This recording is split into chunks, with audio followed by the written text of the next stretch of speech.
സംസ്ഥാനത്ത് ration card mustering ഇനിയും പൂർത്തിയായിട്ടില്ല. സംസ്ഥാനത്ത് ആകെയുള്ള മുൻഗണനാ കാർഡുകളുടെ എണ്ണം 96 ലക്ഷമാണ്.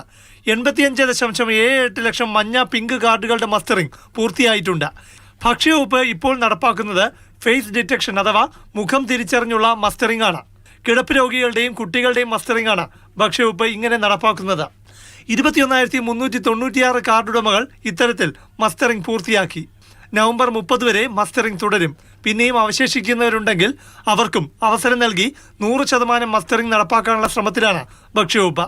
മസ്റ്ററിംഗ് നടപ്പാക്കുന്നതിനൊപ്പം മുൻഗണനാ കാർഡുകൾ കിട്ടാൻ യോഗ്യരായിട്ടുള്ളവരുണ്ടെന്നും സർക്കാർ കണ്ടെത്തിയിട്ടുണ്ട്. 25,000 മുതൽ 30,000 പേർക്ക് APL കാർഡ് പരിവർത്തനം ചെയ്ത് പിങ്ക് കാർഡ് കിട്ടാൻ അർഹതയുണ്ട്. അയോഗ്യരായവർ പിങ്ക് കാർഡ് ഉപേക്ഷിച്ചതിന്റെ ഫലമായിട്ടാണ് പകരം അവസരം ലഭിക്കുന്നത്. പുതിയ മുൻഗണനാ കാർഡുകൾ നൽകുന്നതിനുള്ള നടപടികൾ തുടങ്ങാൻ ഭക്ഷ്യമന്ത്രി നിർദ്ദേശം നൽകിയിട്ടുണ്ട്. മസ്റ്ററിംഗ് പൂർത്തിയാകുന്ന മുറയ്ക്ക് ഇതിനുള്ള അപേക്ഷ സമർപ്പിക്കാൻ സർക്കാർ നടപടി സ്വീകരിക്കും. പ്രശാന്ത് കൃഷ്ണ, മാതൃഭൂമി ന്യൂസ്, തിരുവനന്തപുരം.